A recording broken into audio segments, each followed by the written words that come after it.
Hi, in this episode, we are talking to Rebecca Worsley, who is CEO of a Rainy City agency based in Manchester. Um, so I would welcome to the this episode of the podcast, Rebecca. Thank you. Thanks for having me. Um, as a first question, would you like to tell the audience regarding what Rainy City is, and then how do you started in Shopify and this e-commerce space? What inspired you? Yeah, so Rainy City is a Shopify Plus partner. So we only work on the Shopify platform. We specialize in UX design, front and back end development, and then ongoing services. So conversion rate optimization, looking at average order value, customer experience, all that kind of thing. Typical projects tend to be like full website redesigns or platform migrations across to Shopify, or working again on like an ongoing basis to continue to optimize brand sites and kind of make the most out of the e-commerce experience for their customers. I've got started in the Shopify space. I actually think this is quite like common. I used to think it wasn't a very common thing, but after hearing more from other Shopify agency owners, it seems like it is. So I kind of went to uni, studied fashion, got my job in like 9 to 5 afterwards, and just didn't really like being told what to do and kind of how my growth was stumped. So I was always kind of working on little side projects, like looking at things like creating like an Amazon listing and selling product that way. And then it was quite early on in like the drop shipping days when you could literally get any product from China, throw it up online, run Facebook ads and kind of make a lot of money from doing it. So I quit my job and decided to move to Barcelona, and started different dropshipping brands. Like not all of them were very successful. Some of them did pretty well. One of my favorites was I found this dropshipping supplier based in New Jersey, and he sold like really American t-shirts, like all about like Army, Marines, like Second Amendment, like really crazy designs. And by month 2, we turned over like 175 grand, but we didn't know how like to build a brand then. And it was just a case of kind of throwing product and waiting for that return. So it didn't work for the long term. And from there, then I thought, right, I want to get a physical product that's ours, that we can, build a proper brand out of. So I started a skincare brand and went through the whole formulation process and, creating all of like the brand guidelines and building the website. And I built the site on Shopify. And I was like, oh, this is it's quite easy to do this. Like I quite like doing this.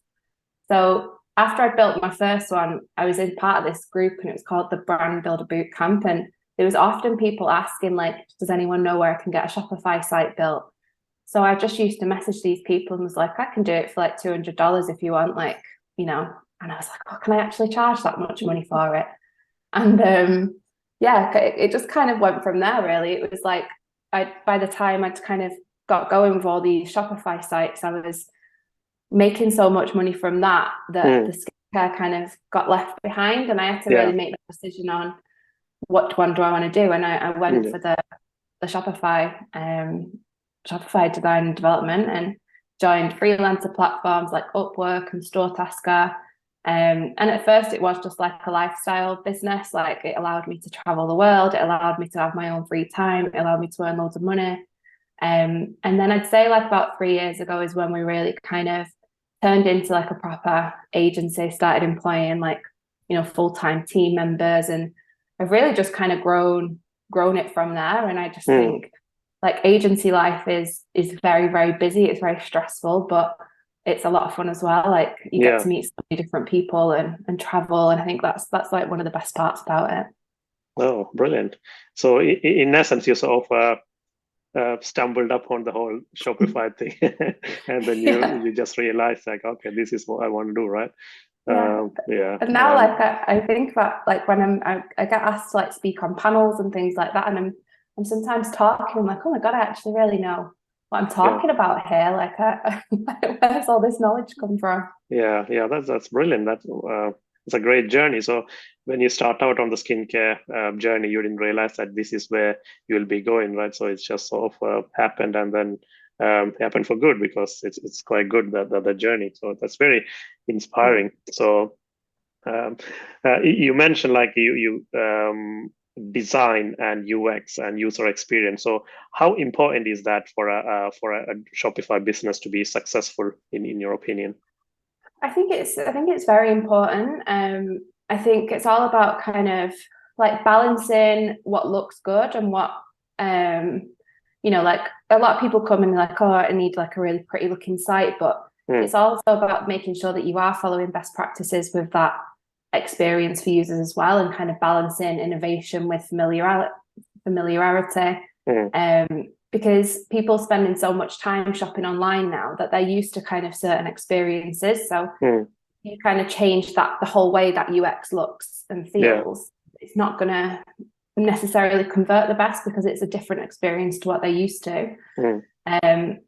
But yeah, I think it's like super important. I think, making sure that things are like looked at mobile first still. I think there's a lot of people that still look desktop first because it's easy. It's easy to see that bigger picture, and it feels like something we've been talking about for years. But there's still so many sites that are just designed purely for desktop. And I think the majority of brands and the majority of site users are all, mainly like 70-80% mobile and the rest desktop. So it's really about balancing both to make sure that they look good. And yeah, looking at all things like your customer age range and your demographics, like making sure that when you are designing, that you're designing for your right customer and not designing for you. I think a lot of brand owners get really caught up in that, like, oh, I don't like this or I don't like that. And it's not really about what you like. Obviously, you've got to have some input into it, but it's about your customers, and it's about us serving them with the best experience that we can. I think it's really, really important. Like sometimes when you go on to certain websites and things like that, you just feel like, okay, this feels like so much inviting and clean and clutter-free and lots of white space. And so would you like to say some examples of some of how you help some of the clients to in Shopify or Shopify Plus stores to increase their conversion using this design optimization? Yeah, so I mean, one example that we've got is a brand that we started working with last year, and we migrated those across from Visual Soft to Shopify Plus. And with any migration, like I always say to brands, like it really is worth analyzing where you are now and where you want to be so that we can really optimize it as we're moving. Like it doesn't seem like much point in doing a carbon copy of your existing site, because sites always need to be improved and worked on. They're like living, breathing things that you've got to keep on feeding. So whenever we do a migration, we always do a redesign at the same time. So it's looking at things like doing like an audit of their current site. So what we'll do is we'll have like a checklist of like our baseline things that every site needs to hit. And then we'll look at it on an individual site basis as well, like thinking about who their customer profile is and their target demographic. And then we'll do a basic kind of checklist on, is it hitting the right conversion points? Is it hitting the right UX points? Is it hitting all these best practices that we've set? And then we'll provide like a summary for each page and each element. So we typically split that across like the navigation and the header and the footer, the home page, the PDP, the collection page, and the cart. I mean, your sub pages, unless they're kind of like landing pages that you're driving traffic to, don't have that much relevance in terms of like your conversion rate. So we'll always start there, and then we'll look at what these things are that people need to see. So for this example that I'm talking about, is a darts company, and they need to really be able to zoom in on product. They need to be able to cross-sell the product. They need to be able to really explain like what the difference is, and also offer like a personalization aspect to it as well. So we kind of redesigned the whole site based on like basic practice, but also looking at like streamlining that experience as well. Like this brand has got 15,000 products, so there's a hell of a lot for people to try and search through and find. So how can we really like increase people's search time? So looking at making sure that we've got an enhanced search where people can get suggestions on the product that they're looking for, making sure when they're on the collection page that they've got a really clear filtering system to drill down on what they're looking for easily. Because I think with the type of product that they're selling, sometimes people more often than not know what they want to get from their ordering. And so for us doing the migration, we had like a peak conversion rate at around 4.39%. which saw like a 120% increase there. We saw like a 200% increase in sales in the first 30 days as well. So that was like a really nice example of, this is what you can achieve when you do move across to Shopify and Shopify Plus. And now we work with them on an ongoing basis to continue to improve and enhance and optimize and help them with like their global expansion as well. I would say like some top tips that kind of we've found have worked really well for conversion rate tend to be around like the product pages. One little one that works really, really well, and especially if you're in like that health, wellness and beauty industry, is put in a review above your product title on desktop and mobile. And this can be a manually written review that kind of explains like why the product is great, what the benefits are. And that's like the first thing then that people see when they land, especially if they're being driven from cold traffic.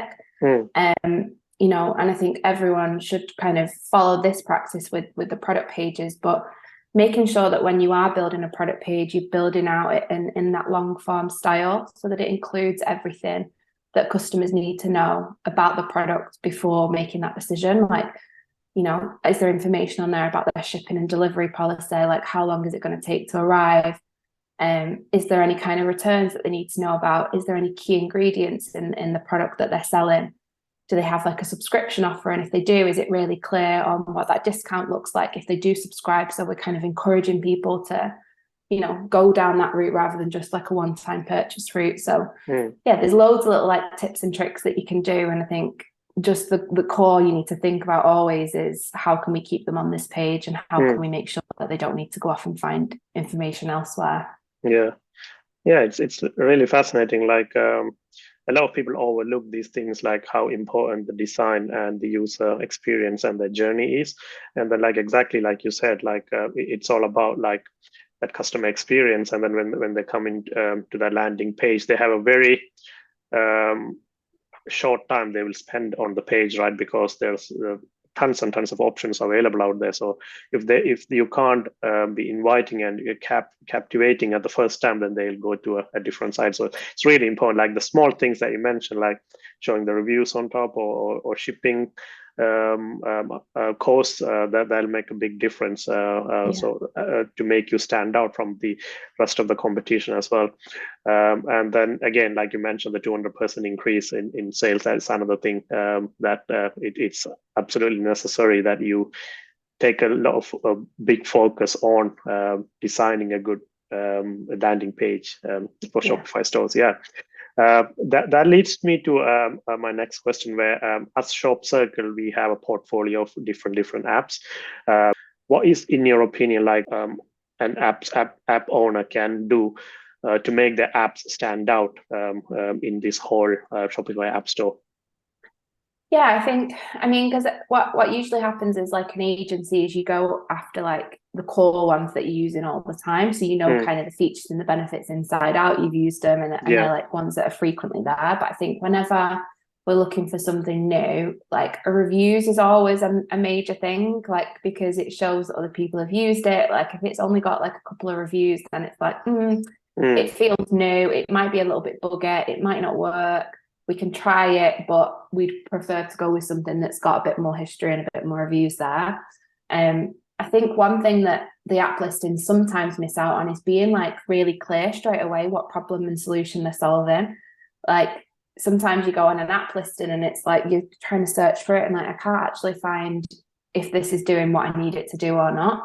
And I think making that really clear up front and providing what the solution is there will kind of help people navigate quickly, because people aren't, in my opinion, going to spend a long time on each of the review listing pages. Like it's more of a quick find, unless it's like a real investment app where it's a few $100s and they're going to be spending a lot of money on it, so they need to do a bit of a cross comparison. And then another thing that I think is really important is listing like the integrations that they have with the other big app players. So like, what does it look like with Klaviyo, or what does it look like with this reviews platform or rewards? And, just to kind of then be able to build out what that tech stack looks like for each individual site. that's kind of how I look at it from agency side. Yeah, that's a very good point. Like the three big things that you mentioned is number one is review. So obviously, when you go and you see something, okay, this is 5-star review, that you'll be intrigued, and that will take you to the next step, which you mentioned is like, how do I use this app? Is there a quick 10-second video to how to use this? Can I find the information quickly? That'll be really good as well. And then again, like the pricing, very very good and valid points that you said there. Thanks for that. Very very very informative. So I work in the data team in Shop Circle. So my primary area of expertise is in data. So what, in your opinion, is how big a role that data and analytics play in today's world while starting a business in Shopify or building an app in Shopify? So what is the important role of data analytics in your opinion? I think that the main thing is that it helps you make educated decisions. I think we can all think what is the best move to make next, and we can all, think that this is right or this is going to work because I've seen it work here. But unless you've kind of got that data to back your kind of decisions that you're making, I don't think it's ever going to be super accurate. I think, for kind of Shopify owners and brand owners, looking at their like Google Analytics and understanding the traffic that's coming there, I think there's always been a real variation in what that data looks like when it's coming from Facebook or it's coming from an external source and then it's landed in Shopify. So what can we do to really make sure that what we're capturing is accurate? And it comes down to as well, like what we do in terms of the design and the development side of things. We love to have like heat mapping software running on a site and make decisions based on what's kind of resulting from there. And when we do those initial audits, we usually offer, if they have got heat mapping installed, give us access to your heat mapping, and that can back up the claims that we're making on why you should change this or why you should make edits to this page because of X, Y, and Z. So I just think it really allows you to make more educated guesses on what you should be doing next. I think, when you're looking at like your A/B testing, like that's all going to be data driven because we're going to get which one's performing the best and why is it performing the best, and we can clearly see that customers are reacting better to this one. So I just think like data is so important. I think it's like the not as exciting part for some people maybe because it's like a whole new thing that they've got to learn. But yeah, it's super important to have a grip on, your numbers and everything to make those decisions.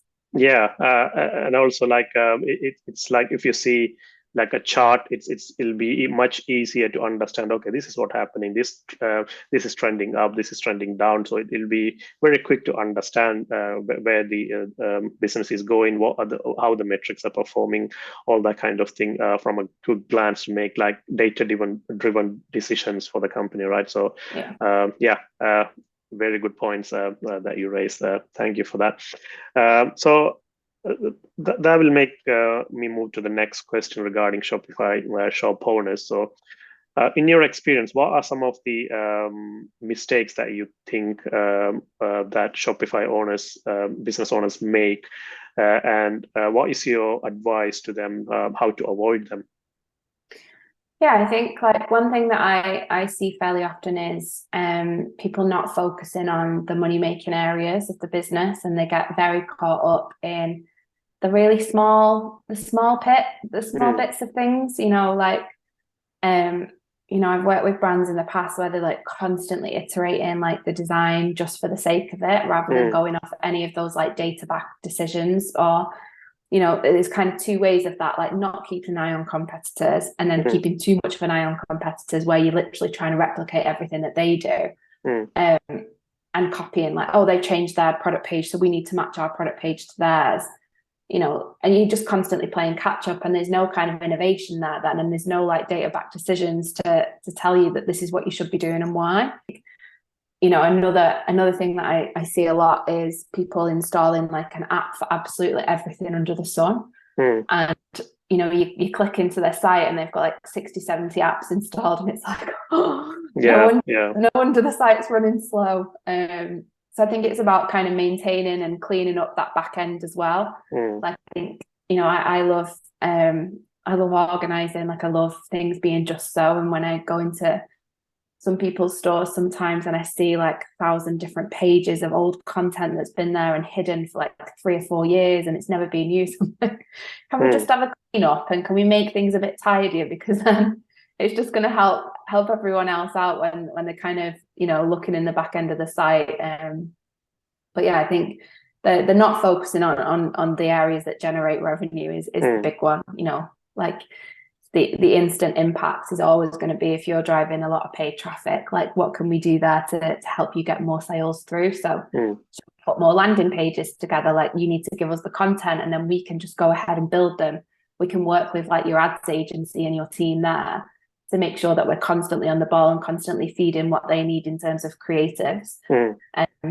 Yeah, I mean, that's a very good valid point. Like, everything needs to we need to think like any decision that make we should be thinking, how is that impacting from a revenue perspective? Is it adding value or is it not? Like you said, like if you just optimize, changing the landing page just because your competitor did it, it's we can't justify it, right? Because is that going to make any impact on your revenue moving forward? Is there a data to back it up? If not, then there's no point proceeding with it. So that's a very good point. Another one is like installing apps that you don't need, and all the legacy things that you haven't cleaned up on your site, making your site slow. That's another thing. Like, it's eventually just like it's left on the left there after a while. Like, you forget about this app, and then you have no one to like take ownership to update it and that kind of thing. So that's where you come in. And then do you usually advise them, this is the strategy moving forward that's better suited, or how do you interact with the client? So if you spot something that is a bit constructive criticism that you need to give them, how do you approach it? Yeah, I mean, I think we do that with the audits as well, and people are sometimes like, oh, I can't believe you've said that. Like, I thought it was perfect. But you've got to be open to criticism. Exactly. Yeah, you're there to help them, right? So it's always approach it from an open with an open mind. That's the best way. But yeah. So there's a lot of things happening around e-commerce space every now and then. So how do you keep yourself updated with the happenings in the e-commerce space? Is there any podcast or anything that you listen to, or how do you do that? I think I think Shopify is always like my main source of updates, because that's our platform. That's what we do. Like, we do like the regular education days with them. We have regular catch-ups with our partner manager from Shopify, like follow the Shopify team on Facebook, LinkedIn, and kind of, see what's happening there. I think coming from the source, that's like the best in terms of new features that the platform is bringing out. And then each of like the departments within the agency, like design, development, they're kind of all responsible for their own, like department's growth. So they'll look for things that are most suited to what they're doing, whether that's around like conversion rate optimization, or, looking at what else they can do with their development process to make that more streamlined, to be able to roll it out across different stores, or, just different things like that. We kind of leave it to them to look at. The tech partners as well that we've got are always great in terms of like individual industry and benchmarking to look at. I think like for me, like podcast wise, I've only really just started getting into them, which I'm like probably about 10 years behind everybody else. But I'm really actually enjoying them. My favorite one at the minute is the Diary of a CEO. It's a good one. Stories. But that's more like for like a personal growth rather than like a like a trend or industry insights, I would say. Yeah, I mean, even in podcasts as well, it's a bit saturated at the moment, right? You got so many choices, you don't know which one to pick. So it's always good to like the word of mouth is the best one, I think. So if someone I know suggest someone, I definitely go and check it out. So yeah, Diary of a CEO is a good one. So yeah, we are almost reaching the end of the time. So as a question for an aspiring student or some or data student maybe, when they graduate, they always look to which industry to go into. Sometimes they want to go to the manufacturing industry, the retail, health, all that kind of thing. So how why in your opinion can e-commerce be a good industry to focus on for new graduates? Yeah, I mean, e-commerce it's always changing. Like there's always something new coming out, and there's always like the next best thing to kind of work towards. So I think as the industry's changing, so is like the benchmarking, and so is like the analytics and things that we look at as an industry. So whether that is, even looking as wide as the average industry conversion rate, for health and beauty sites, or for sports and recreation sites, or for supplement brands, and kind of that's like a really basic benchmark that you could look at. But I think like e-commerce in general, it's just a really exciting place to be. I think there's always something new. Like going back to, at the beginning of the podcast when I was talking about like the travel and the meeting new people, like I just think there's so many different avenues to explore. Like you're not restricted to just, you've got to have been to uni and been a developer or, studied UX design. Like there's literally so many different avenues that you can look at now in this industry. And I think the best thing for me about it is how well everyone supports each other within it. I think is a real community, especially within Shopify. Like everyone kind of knows everybody and everyone helps each other out. And yeah, I just think it's a really nice place to be.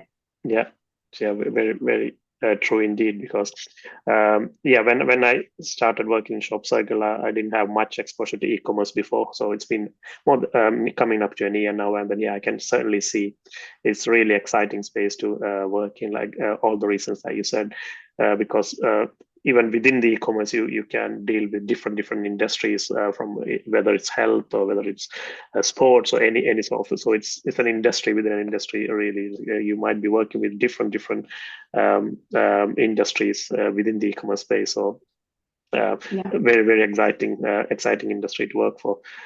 So as a final question, what advice what would be your top advice or top three advice for someone who like to start a business, e-commerce business in Shopify? I would say identify who you're serving. So understand your demographic, understand your market. And then secondly, like what is the problem that you're solving for them? I think once you've kind of got those two, that's when you're on for like a clear winner. And it doesn't have to be anything that's super innovative. It could be something that's already being done and you're doing it in a different way. But you need to remember that when you do build a brand, you're not building it for yourself, you're building it for your customer. And I think making sure that customer is always the first person that you're thinking about when you're making these decisions, that's how you really, really solve the problems for them. Exactly. Yeah. So customer is king, as they say, right there. So you're making sure who your customers or clients are, and then optimize it according to their needs. So that's everything from me. So thank you very much for coming on the podcast. It was really great to have you. Learned a lot regarding your journey and e-commerce in general. So thank you very much. Yeah, thanks for having me. It's been great.